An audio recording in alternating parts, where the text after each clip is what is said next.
Hello everyone. In this lesson, we're going to start working on our banner block. Let's jump right into the action. So we are not going to be able to finish the entire block in a single lesson. So our more specific goal for this particular lesson is to just get the admin side of the block to look like this stylistically. So basically, we just want this exact HTML and CSS in the editor screen, right? In the spirit of the what you see is what you get philosophy.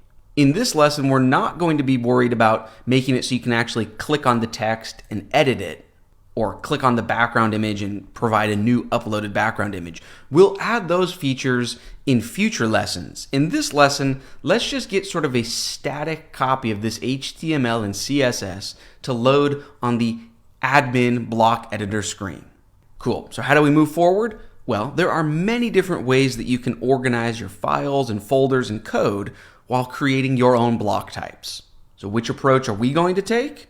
Well, let's talk about that. If you are going to distribute your theme and make it available to lots of people, you do not want to include custom block types in your theme. You would instead want to build your blocks as plugins. That way, if people want to switch to a different theme, there is no theme lock-in, right? All of your blocks would still work because they're plugins, even if someone switches to a different theme. However, we've already learned in this course how to create a custom block type as a standalone plugin, right? So we've already built the Are You Paying Attention quiz block, and we've already created the Featured Professor Meta Value Relationship plugin block. We set those up in a completely independent fashion so that their CSS, their JavaScript, their entire code will work no matter which theme you're using. We've already spent the time to absorb those ideas, and I think in this chapter, it would really just slow us down to build things that way. In other words, blocks that are their own independent plugin. So it's really up to you to be aware of which type of theme you're building. Are you building a theme that you intend to, either give away for free or sell to a lot of people? Or are you building a theme where it's for a client and it's a very custom bespoke theme and there's really no distinction between the website itself and the theme, right? If you're building a bespoke WordPress website for a client, a lot of times the theme is the website. You know with 100% certainty there will never come a time where, the non-web developer owner of the website is just going to go in and switch to a different theme. That will never happen. Now, that's the approach I'm taking with this fictional university theme and website, but it's totally up to you.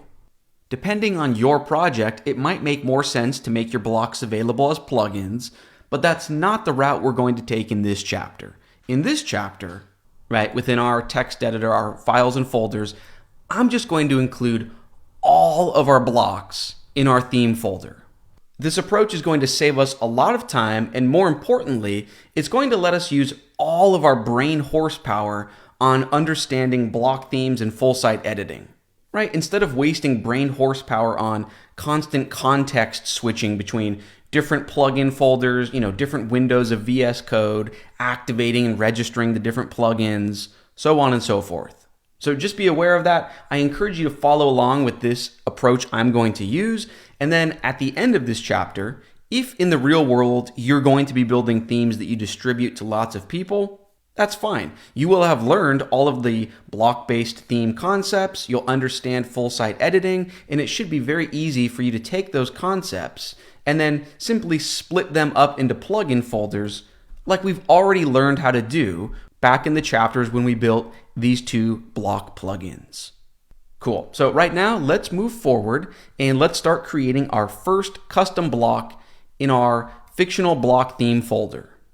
Let's go ahead and create a subfolder. Now the name doesn't matter, you could make up any name.